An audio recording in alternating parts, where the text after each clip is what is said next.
So ngayon po ang pag-uusapan natin ay binasa po ng ating kapatid kanina sa unang 1, Kapitulo 1, versikulo 5 hanggang 10. So, sabi dito, basahin ko po ulit.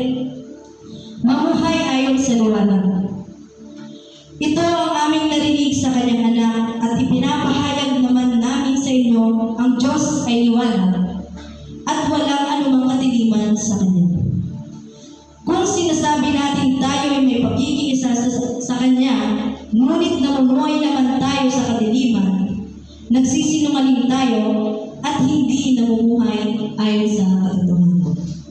Ngunit kung namumuhay tayo sa liwanag, gaya niya na nasa liwanag, tayo ay nagkakaisa at ang lahat ng ating kasalanan ay nilinis ng dugo ni Jesus na Kanyang anak. Kung sinasabi natin tayo ay walang kasalanan, dinadaya natin ang ating sarili at wala sa atin ang katotohanan. Subalit kung ipinapahayag natin ang ating mga kasalanan, patatawarin tayo ng Diyos sa mga ito at lilinisin tayo sa lahat ng ating kasalanan, sapagkat siya ay tapat at matuwid. Kung sinasabi natin hindi tayo nagkasala, ginagawa nating sinungaling ng Diyos at wala sa atin ang kanyang salita. So, napakaganda po ng salita ng Panginoon at ito ay nilagyan ko ng title na Live in the Light. So, we have a theme po, Arise Shine, na hindi tayo lalayo dito na sa tuwing nag-aaral tayo ng salita ng Diyos ay patuloy nating nilalakaran ngayon kung paano tayo magliliwanag sa ating mga kapatid.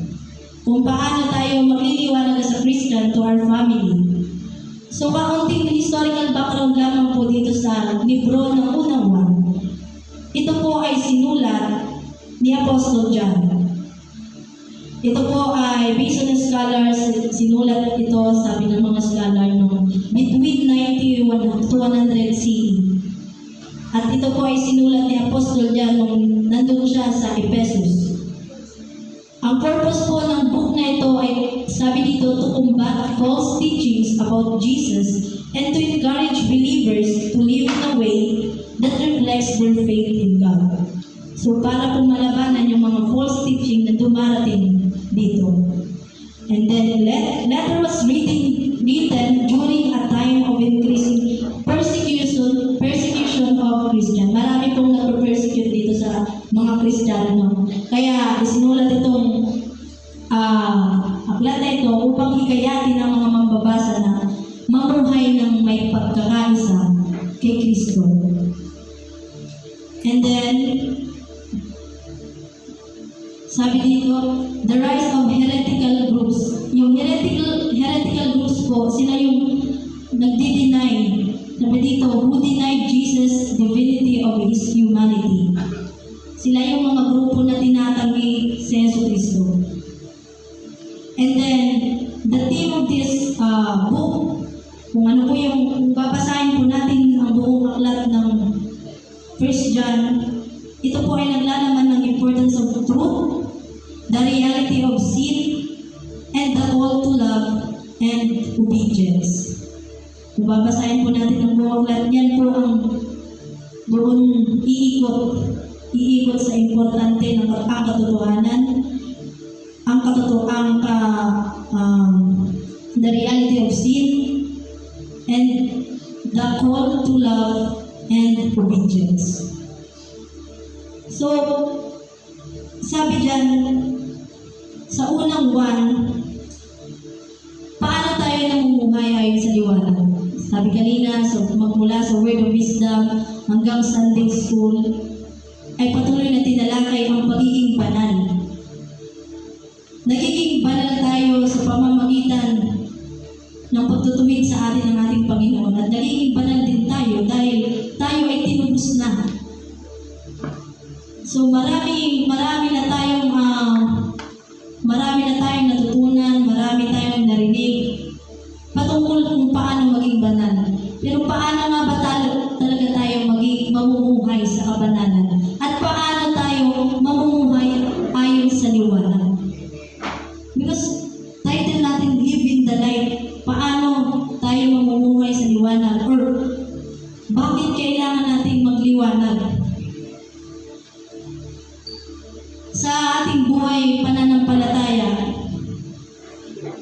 minsan mahirap din talaga na hindi natin maiwasan. Sabi kanina ni Brother Buboy na tao tayo, nakakagawa ng kasalanan. Pero kung pipiliin natin na iwasan yung kasalanan, ay makakaya natin mabuhay ng banal at tulog-tulog sa Panginoon.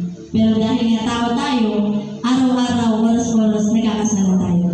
Gasgas na tanong, sa unang araw or sa 5 minuto lang, 5 oras, sino dito po ang hindi nagkakasala? Wala, di ba? Nobody's perfect. Sabi sa Roma 3:10, wala matuwid, wala kahit isa.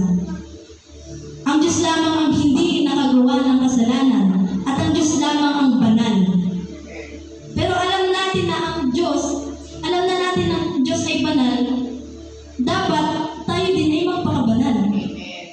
Pero bakit minsan ang hirap sa atin, lalo pa minsan nakakalungkot tayo pang mga Kristiyano minsan, ang pinagmumula ng alam nating maling bagay or maling gawain.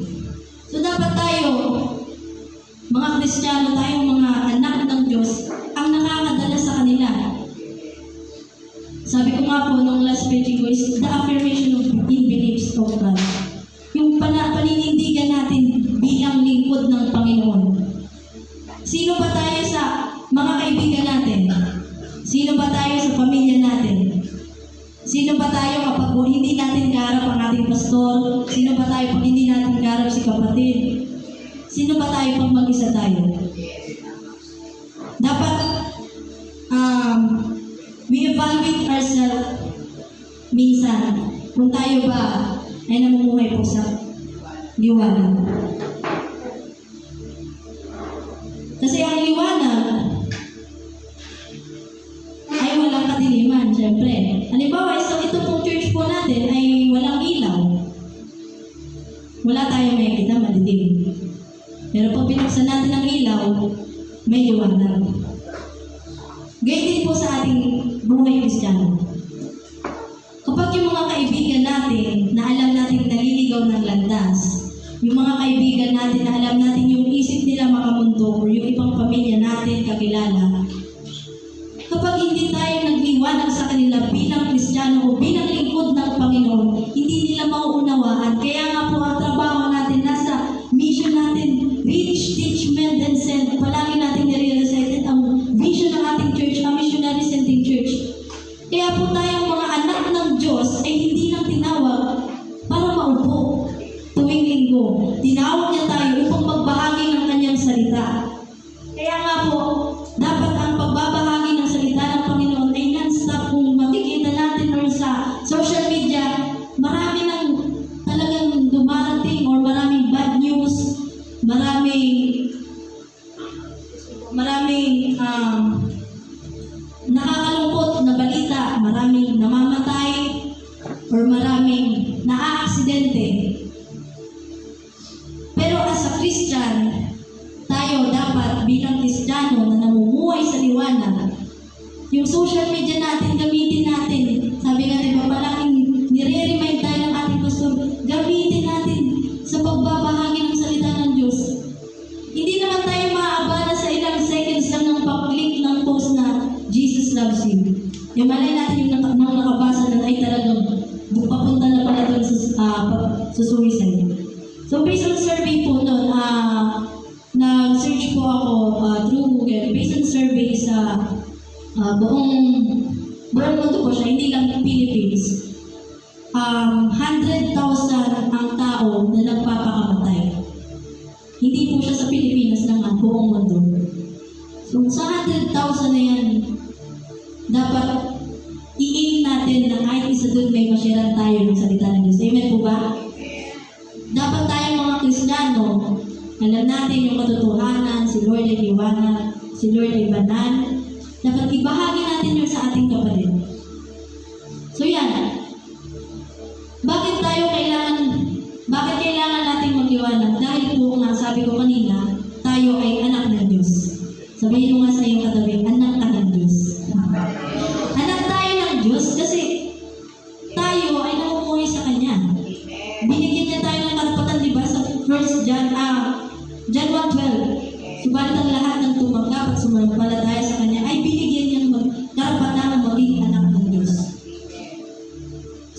we are given rights na maging anak ng Diyos. So sabi dyan, kailan tayo mamumukay sa liwanag? Dapat araw-araw po. Dapat hindi lang tuwing Sabado, Linggo. Ay, may prayer meeting. Magiging ano ako, devotion muna ako. Ay, Sunday, mabasa akong Bible.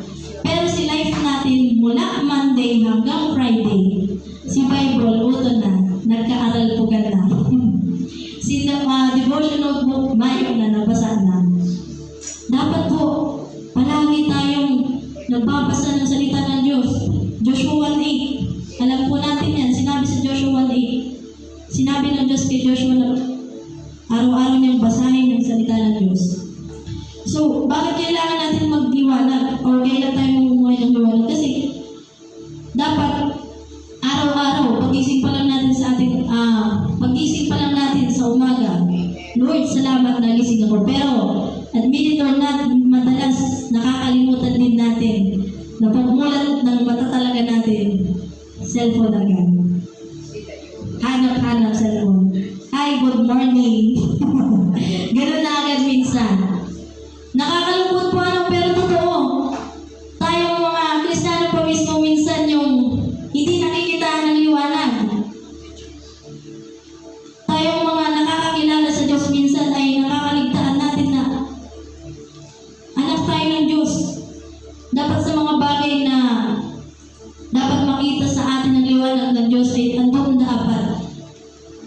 Kapag may mga pangyayari na alam nating magkakasala tayo, ipanalangin na lang natin sa Diyos.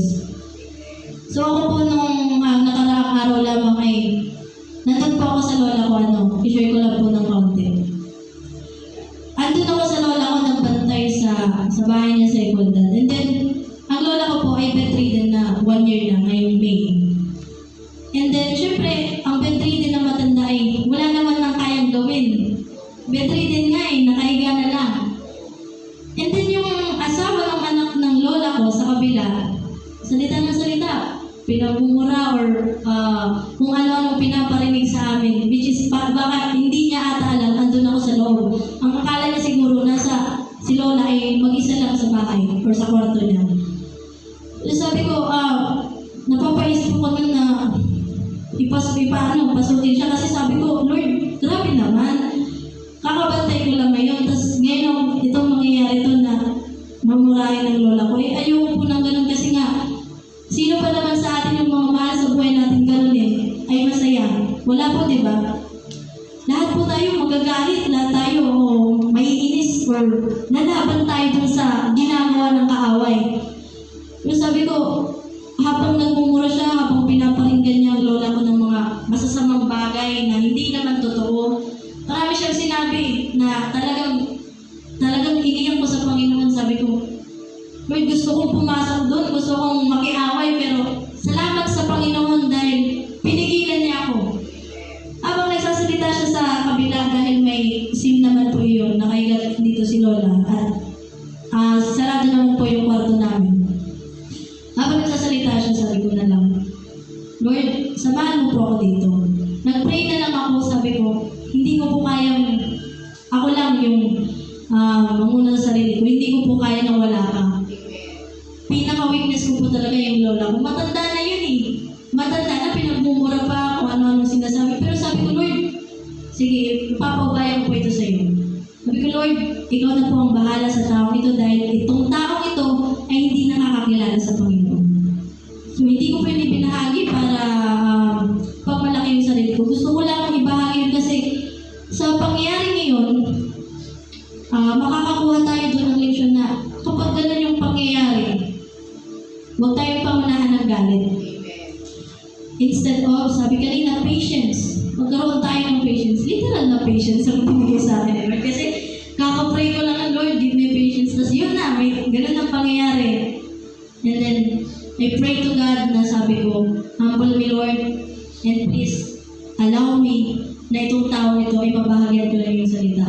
Pero habang ayun, nagsasalita siya, hinayaan ko lang po talaga ng hinayaan. Kaya ako sa tuwing pumupunta po ako sa aking lola ay nananalangin po kami parehas. Sabi ko, ma-pray po kita, ayan, hanggang kaya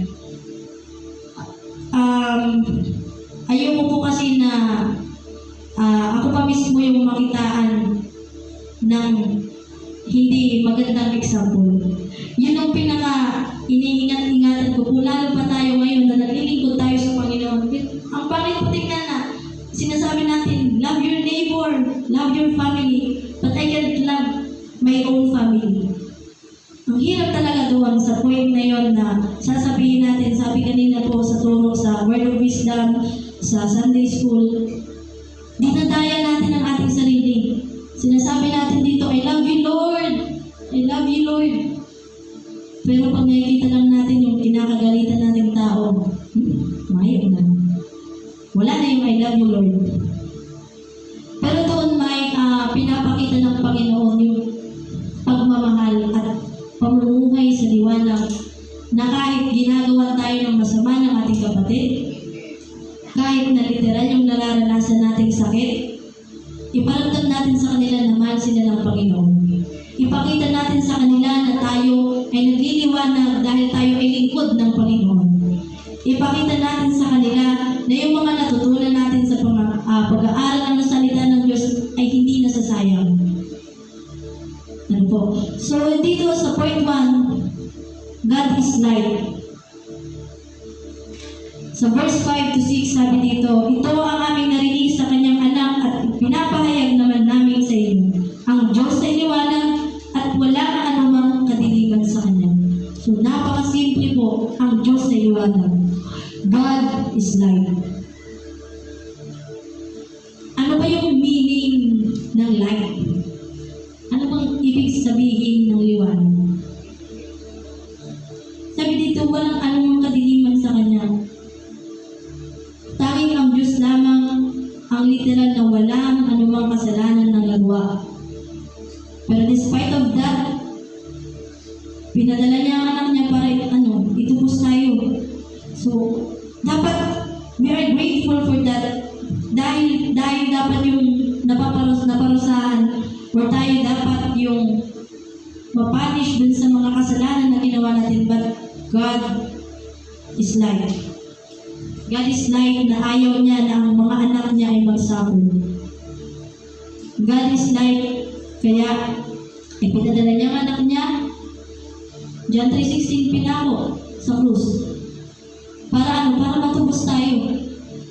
So we must understand yung sakripisyo na ibinigay ng Panginoon sa atin. Dapat maging magalak tayo. Kaya nga po araw-araw talagang pinapaintindi ng Panginoon sa akin din na araw-araw makontento ako sa kung anong meron ako. Araw-araw magpasalamat tayo sa Diyos na may kinakain tayo, may iniinom tayo, wala tayong sakit o kung ano pa man. Ipagpasalamat natin yan sa Diyos. Dahil yung mga bagay na yun ay napaka-importante. Dapat hindi natin yun hinahayaan na huwag ipagpasalamat sa Diyos. Kasi minsan, nakakaligtaan natin na ipagpapasalamat lang natin sa Diyos yung napakatagal na nating prayer sa Kanya. Yun na lang yung minsan na nagiging prayer natin. O minsan pa nga, nagiging makulit na tayo sa Diyos na, Lord, bakit ang tagal ng prayer request ko? Ang tagal-tagal na, bakit di mo pa sinasagot? But remember that we also need to thank God sa araw-araw na binibigay niya, sa araw-araw na buhay na meron tayo. Ang Diyos ang liwanag at walang anumang kadiliman sa Kanya. So sabi niya sa verse 6, kung sinasabi natin tayo ay may pakikiisa sa Kanya, ngunit namumuhay naman tayo sa kadiliman, nagsisinungaling tayo at hindi namumuhay ayon sa katotohanan. Ngayon po, malinaw na sinabi dito. Kung tayo mismo sinasabi natin na nakipag-isa tayo, lingkod tayo ni Lord. Nag-praise the Lord, hallelujah tayo, ginagamit niya tayo sa Kanyang gawain, nagbabahagi tayo ng salita, ganitong ginagawa natin, nag-aaral tayo. Pero sabi diyan, ngunit, lumalakad naman sa kadiliman. Ano po yung kadiliman na yun? Yun yung kasalanan, lust of the flesh. Yun yung mga bagay na ang hirap minsan natin i-surrender. Lipawan na lang. Katulad ng napanood ko sa Facebook, isang Kristiyano na nakalapag dito yung Bible, nandito yung Bible niya. Yung may computer siya, may cellphone. Time na dapat may time siya mag-devotion. Pero iuna niya, ML siya, social media, until nakaabot siya. Pero yun ay illustration naman po, ano. Until inabot siya ng mga 10 hours, gano'n. Yun, hindi siya napagod. Nung binubuklat niya na ang Bible, yun, no? Antok na ako, pagod ako eh. Pagod ako mag-cellphone eh. Pagod ako maglaro ng ML eh.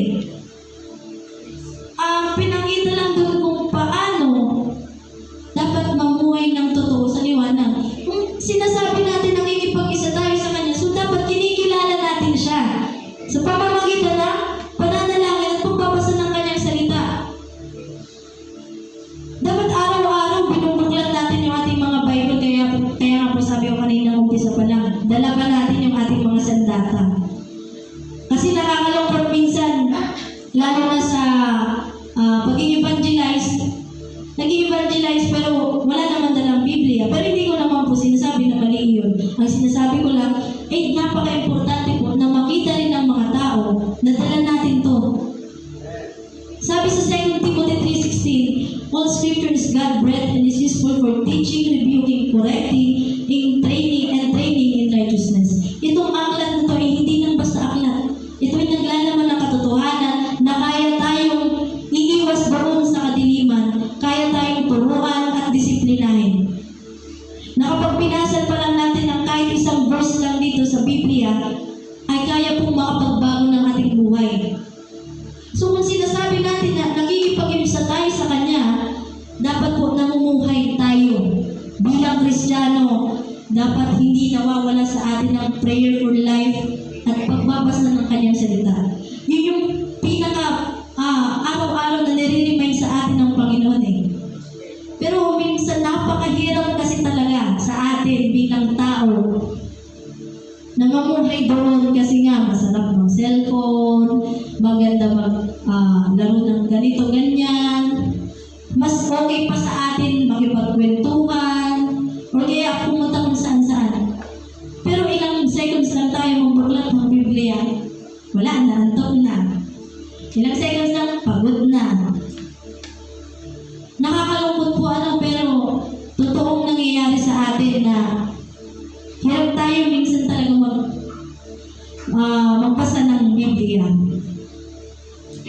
So sabi diyan, kaya ngunit lumalakad naman sa kadiliman, nagsisinungaling tayo at hindi natin ginagawa ang katotohanan. So parang sabi diyan, parang pinakita lang natin na parang wala lang yung pag-aaral natin kasi nga hindi naman tayo namumuhay. So dapat po tayo bilang Kristiyano, alam natin na ang Diyos ay liwanag. Dapat lumakad din tayo sa liwanag. Magpakabanal, di ba? Kanina, yung mga word na binibigay sa atin, Lord, magpakabanal tayo. Hindi naman sinasabi na whole day ka na tuloy nagbasa ng Bible. Hindi na naghugas, hindi na sinusunod ko ni Mama, oy, maghugas ka daw. At siya naman, nagbasa akong Bible, hindi naman istorbo. Hindi naman po sa ganyan. Hindi naman yung literal na na magano ka daw, bakal ka daw nung batcha, nag-devotion ako. Hindi naman ganun po. Ilagay din natin sa tama. Amen. Yung ilagay natin sa tama, yung pananalangin at pagbabasa ng Kanyang salita, dahil yun yung paraan na yun lang yung paraan para mag-grow tayo sa Christian. Hindi po si pastor o hindi mga leader sa church ang makapagliligtas sa atin. Kundi ang tanging Panginoon lamang. Amen po ba? Yung personal relationship natin sa Panginoon ang napaka-importante. Kasi dumaan man ang pagsubok, dumaan man ang bagyo, hindi tayo matitinan kasi nagpalakas tayo sa presensya ng Panginoon. Amen? Kaya sabihin mo sa katabi mo, palakas ka. Palakas lang tayo. Kahit anong mangyari, maglingkod tayo sa Panginoon. Kahit na dumaraan tayo ngayon sa pagsubok, kahit na yung iba nating mga kapatid, hindi na natin nakasama, encourage natin. Kahit yung mga nakikita natin dyan, na mga kabataan or kaedad natin, encourage natin na maglingkod sila sa Panginoon. Dahil yung life natin, napakaigli lang po. Sabi ko nga sa balita, napakaraming namamatay. mga artista o kung sino-sino pa man yan, maraming nadidisgrasya. Pero ito tayo ngayon, mapalad na nag-aaral ng salita ng Diyos at naglilingkod sa Kanya. Kaya dapat po patuloy na papurihan natin ang ating Panginoon. So palakpakan pa natin ang ating Diyos. Yan. Sabi dito, sa point po natin, walk in light as He in the light. Yan. Sa una, God is light. Ngayon naman, walk in light as He is in the light. Sabi sa verse 7, ngunit kung namumuhay tayo sa liwanag, gaya niya, na nasa liwanag, tayo'y nagkakaisa at ang lahat ng ating kasalanan ay nilinis ng dugo ni Jesus na Kanyang anak. So, pagiging Christ-likeness, ano po? Yung sabi ko nga kanina, pamumuhay ng banal, namumuhay ba tayo ng banal, or kailan ba tayo nagliliwanag sa ating kaibigan, kapatid? Dapat po ini-evaluate natin ang ating sarili, lalo pa na sabi kanina ni Brother Buboy, matagal na tayo Kristiyano. Matagal na hindi na tayo baguhan. Hindi na tayo bago sa Kanyang salita na minsan pa nga sinasabi natin, ulit-ulit na lang yung preaching or ulit-ulit na lang yung tinuturo. Yun na nga yung point eh. Ulit-ulit na pinag-aaralan pero hindi pa rin natin ma-apply. Diba? Sabi ni Pastor Buboy, diba, sa mga music team din, application na lang talaga yung kulang. Totoo po. Application yung napaka-kulang sa atin. Sabihin natin na, Lord, mabago na ako. Bukas, Lord, magde-devotion ako at mag-pray ako sa iyo, Lord. Kinabukasan, nakita natin sa cellphone, may alok ng gala.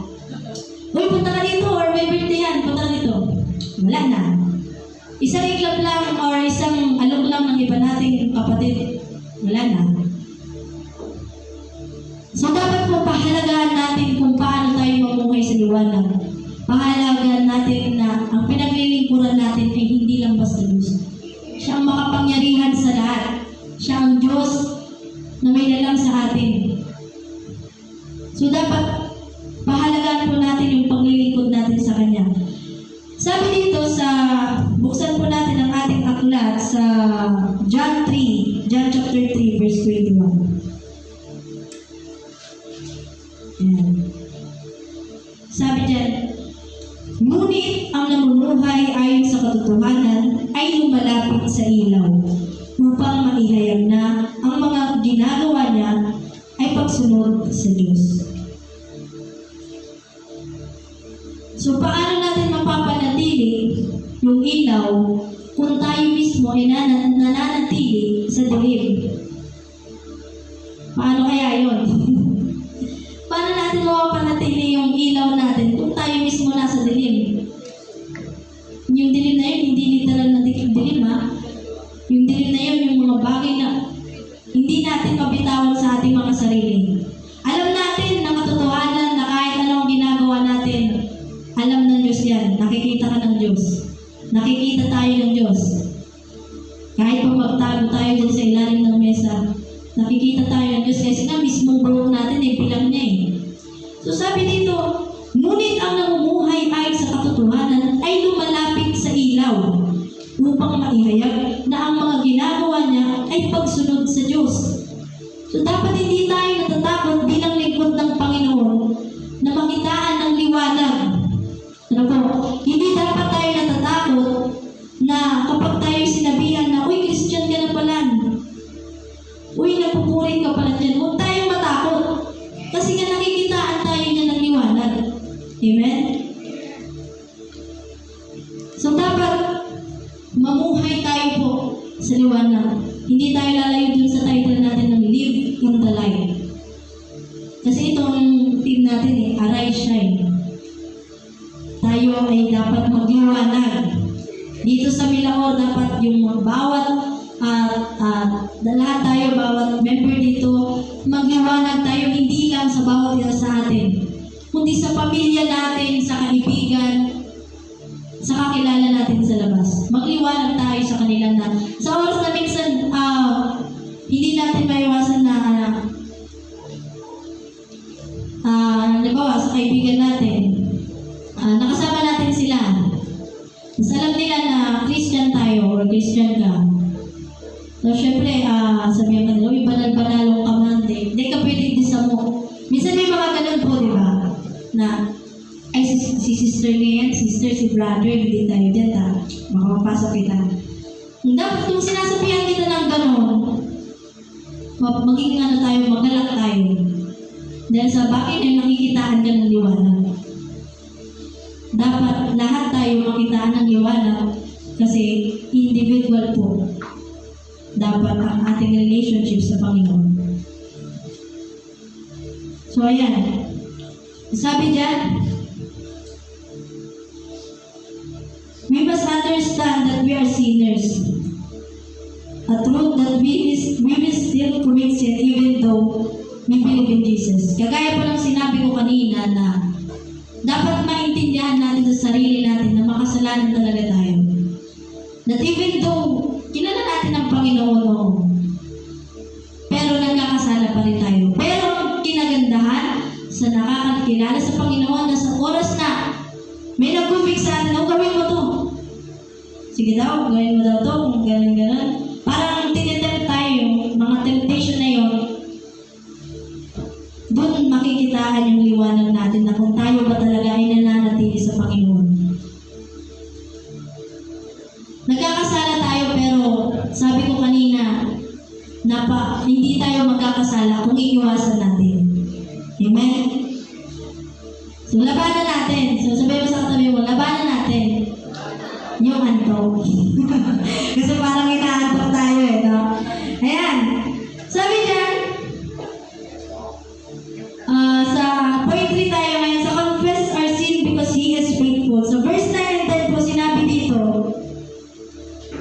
ayan, sinabi dito sa verse 9 to 10, subalit kung ipinapahayag natin ng ating mga kasalanan, patatawarin tayo ng Diyos sa mga ito at lilinisin tayo sa lahat ng ating kasalanan sapagkat siya'y tapat at matuwid. Verse 10, kung sinasabi natin hindi tayo nagkasala, ginagawa nating sinungaling ang Diyos at wala sa atin ang kanyang salita. Napakasimple po sa verse 9. Admit that we are sinners. We need to admit na hindi tayo perfect.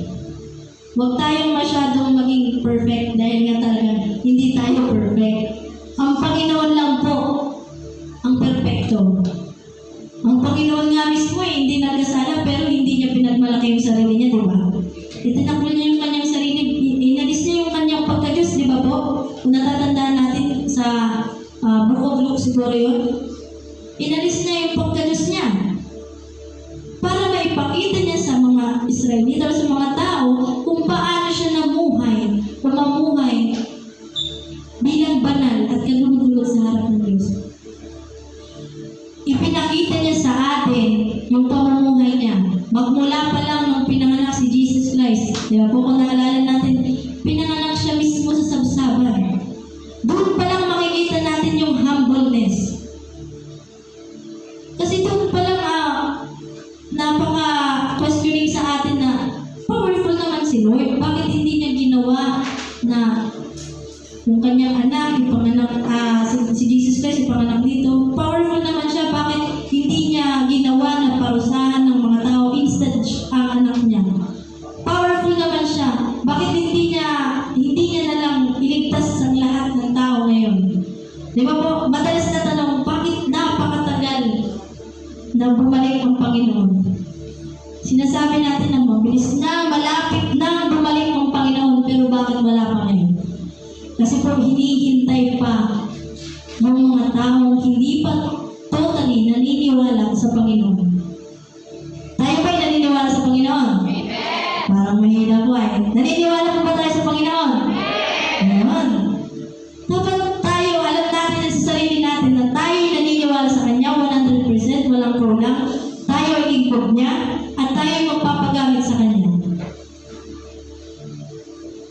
And then, we must not afraid to confess our sin. Sa tao, nakakahiya minsan na sabihin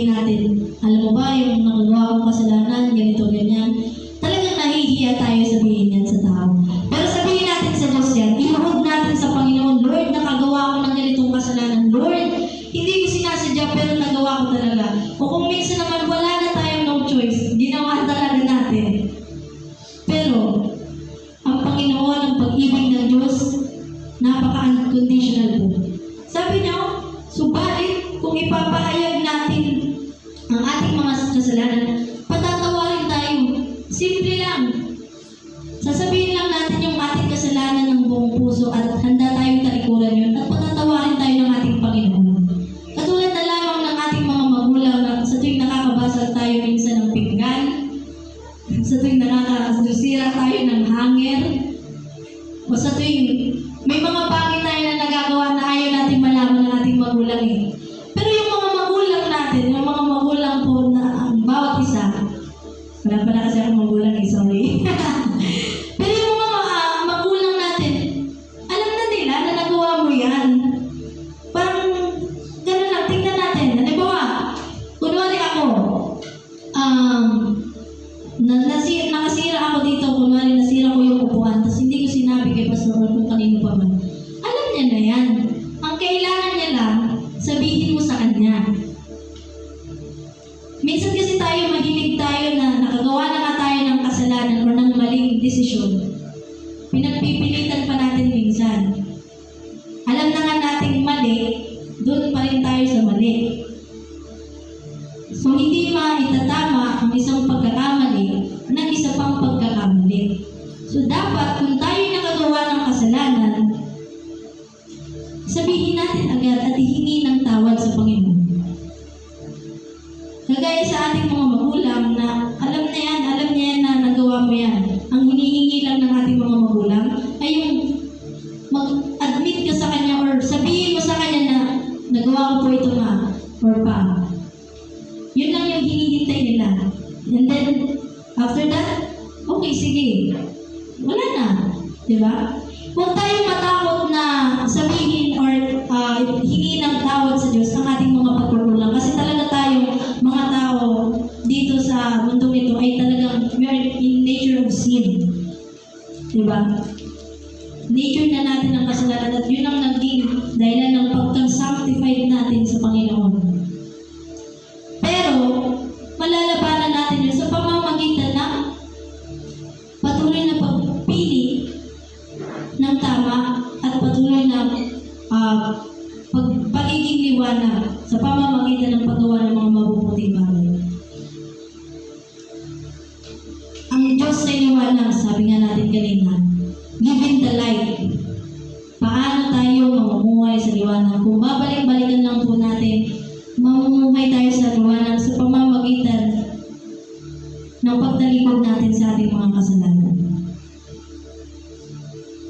May mga bagay tayo na hanggang ngayon o siguro nawala na rin naman ngayon na hindi pa rin natin mabitawan. Kaya alam natin yan sa sarili natin.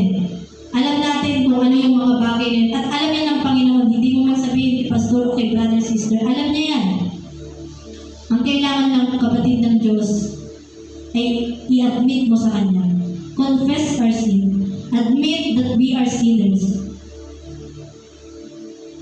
Admit na lahat tayo makasalanan at kailangan natin ng forgiveness ng Diyos. Kasi kung tayo lang, yung nagkasala na nga tayo sa Panginoon, yung marami na nga tayong pagkukulang, pero nagmamalaki pa rin tayo sa ating sarili, wala din po yun.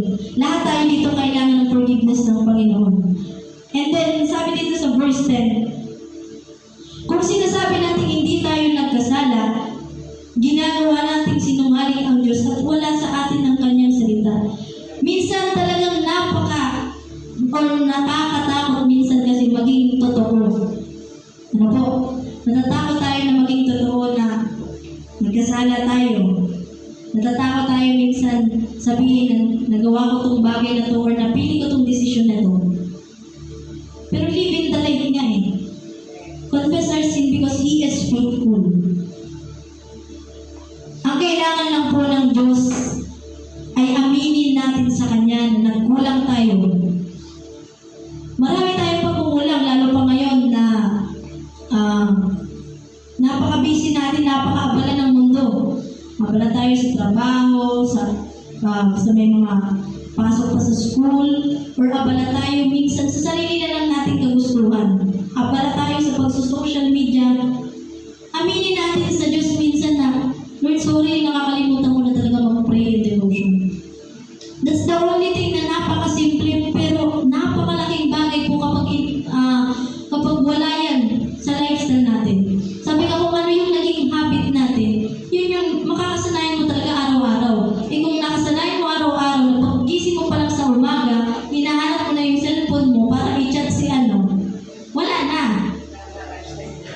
lifestyle na natin yan. So, patuloy natin. Amen. Kapag buklan ng ating mata sa umaga, Lord, thank you. Because buhay ako. Yes. Ako po, syempre, hindi man ako dito magpapaka-perfecto. Nagagawa ko rin po yan na kapag pagod yung katawan ko, kapag nakatulog agad ako. Pag-isip ko sa umaga, cellphone agad, TikTok, Facebook. Pero nire-remind tayo ng Panginoon, bitawan mo yan, anak.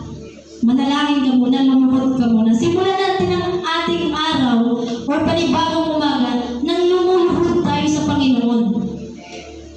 Sabi ko nga po sa ibang kaibigan ko na nakakausap ko, simulan mo yung araw mo na lumuluhod ka talaga. Kasi yung pagluhod po, nagpapakita yan ng pag-surrender mo sa Panginoon, nagpapakita yan ng humbleness mo sa Panginoon. Maging prayerful tayo kasi nga mismo si Jesus Christ, di ba? Sa Gethsemane, nag-fasting siya.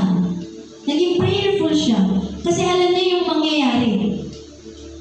Alam niya na ipapako siya sa krus, alam niya yung mga bagay na yun. Kaya, ang ipinakita niya, nanalangin siya.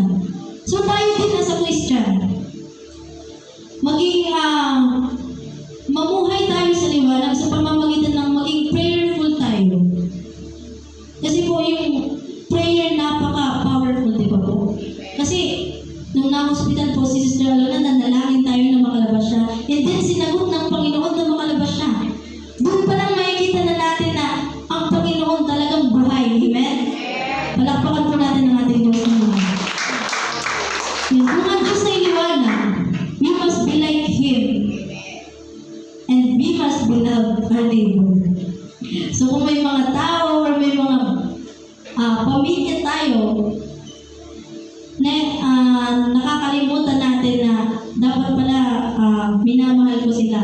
Kasi ang buhay hindi po natin yan alam. Dapat pala minamahal ko yung mga magulang ko.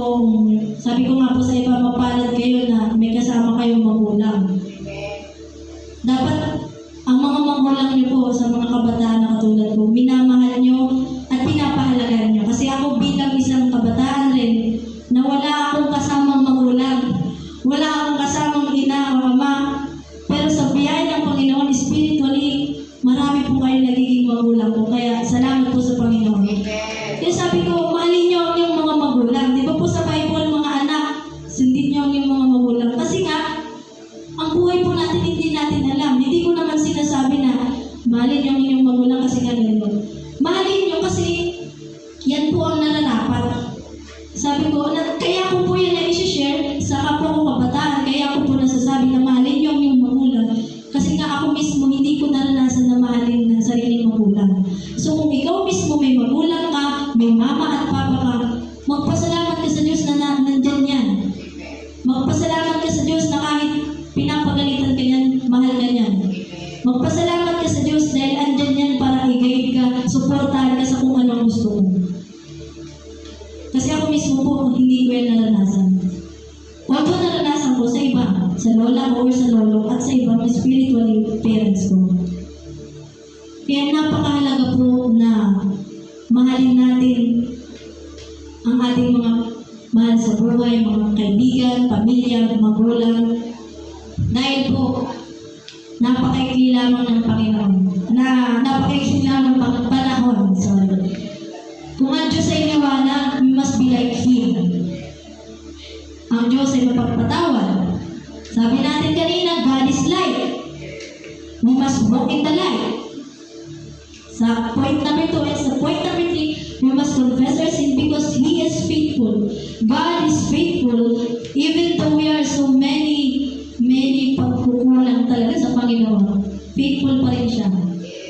Isipin natin na marami natin pagkukulang, hindi na tayo nakakabasa, hindi na tayo minsan nakakadalo sa gawain, hindi na tayo minsan nakakapanalangin. Pero ang pagmamahal ng Diyos sa atin, hindi nagbabago. Di ba sabi sa Hebreo, Jesus is the same today, yesterday, and forever. Kung ang Diyos nga hindi nagbabago sa pagmamahal niya sa atin, sino tayo para napakabilis magbago? Sino ba tayo para hindi natin mahalin yung magulang natin, kapwa natin, pamilya natin, o kung sino pa man? Kaya nare-remind din po ako, hindi lamang ito sa atin, sa inyo po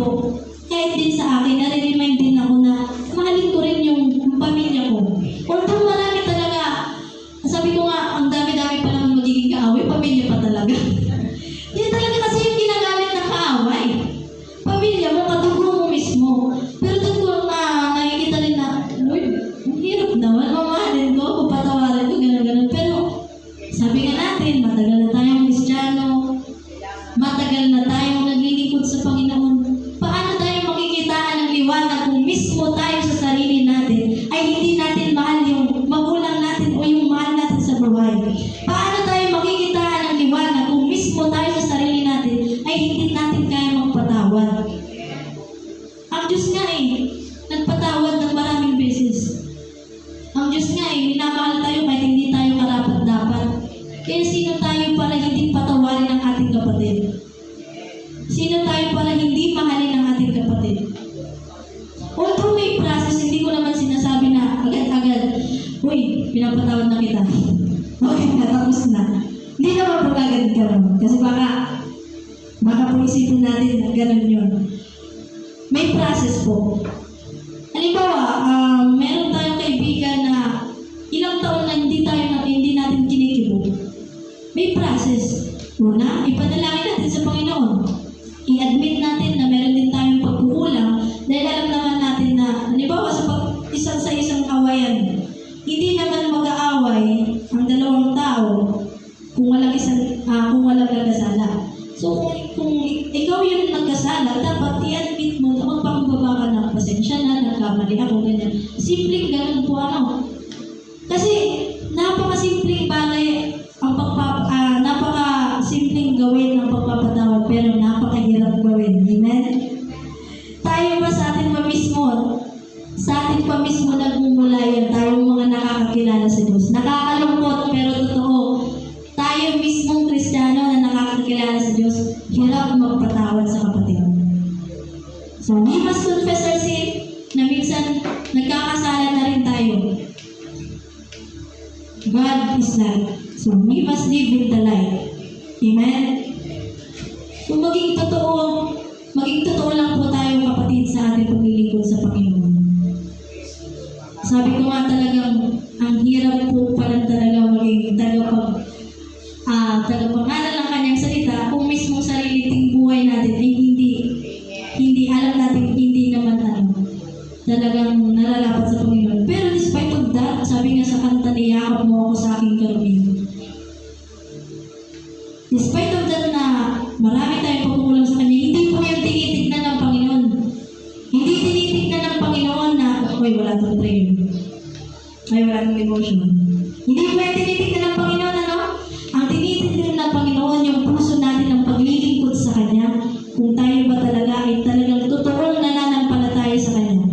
Kasi kung tayo ay totoong nananampalataya sa Panginoon, nauunawaan dapat natin kung paano tayo magpatawad, paano tayo maging liwanag at magmahal sa ating kapatid. Yung mga bagay na yun ang dapat nating maunawaan. At dapat palagi natin sundin ang Kanyang salita. Palagi natin sundin ang Kanyang salita at aminin sa Diyos na tayo ay nagkasala.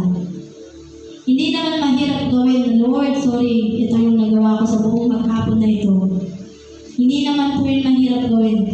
Ang kailangan lang ng Diyos, sabi sa Kanyang salita sa 1 John chapter 1 verse 9, kung ipinapahayag natin, kung sasabihin lang natin sa Panginoon na, Lord, ito yung nagawa ko, patatawarin tayo ng Panginoon. Ganun ka-faithful si Lord. Ganun siya magmahal sa atin. So, we must live in the light. Una na pag-usapan natin, God is light. Pangalawa, walk in light as He in the light. Pangatlo, confess our sin because He is faithful. So, nawa po sa mga oras nito, patuloy tayong mamuhay sa liwanag. Mamuhay tayo ng talagang kagamit-gamit sa Panginoon. Alam natin sa mga sarili natin yung mga pagkukulang natin, pero ang kailangan lang ng Panginoon ay hihingi po natin ang ating tawad sa Kanya. Humingi tayo ng tawad sa Panginoon na nagkulang ako, Lord. And then after that, pupunan natin. Kasi meron naman mga tao na ang pagkaintindi sa pagkakasala or minsan naisip nila na, ay, patatawarin naman ako ng Panginoon. Kaya gagawin ko na ito. Ginawa yung desisyon na mali. And after that, humingi ng tawad sa Panginoon. And then, naging lifestyle. Hindi po ganoon. Once na hinihingi na natin ng tawad, sabi ko ba kanina ni Brother Buboy, 2 Corinthians 5:17. Therefore, if come, the oldest God, the new is here. Isa na tayong bagong nilalang. Yung mga bagay na isinorenter natin na mga pagkakasala, dapat hindi na natin pinabalikan. Bitawan na natin yun. Kasi nga, tayo ngayon dapat ay pamuhay sa liwanag. Hindi tayo makakapamuhay sa liwanag kung patuloy natin kinakapitan po ang dilim. Hindi po tayo mamumuhay sa liwanag kung tayo mismo ay namumuhay sa kadiliman. At yung mga kadiliman na yun yung mga kasalanan o sariling kagustuhan natin. Kaya dapat, kung may mga bagay man tayo na hindi pa natin na isusurrender sa Panginoon, isurrender natin sa Kanya. Kung may mga bagay tayo na nagagawa na alam natin mali, itigil na natin kasi tayo din ang magiging kawawa sa huli. So sabi niya sa ating pinag-aralan po, walang ibang pinaparating sa atin ng Panginoon kundi mamuhay tayo po sa liwanag. Live of the light. Mahalin natin ang ating kapatid. Matuto tayong magpatawad. At patuloy nating aminin sa Panginoon na tayo ay nagkasala. Huwag po tayo mahiya na sabihin sa Panginoon yung mga pagkakasala nating nagawa. Kasi yun lamang po yung mga bagay ngayon ang kailangan ng Panginoon. Hinihintay niya lang tayo na magsalita sa Kanya. Hinihintay lang tayo ng Panginoon na aminin sa Kanya yung mga bagay na nagawa natin. So, bilang pagwawakas po, maaari po tayo tumayo at tayo po ay awitin po natin yung last song na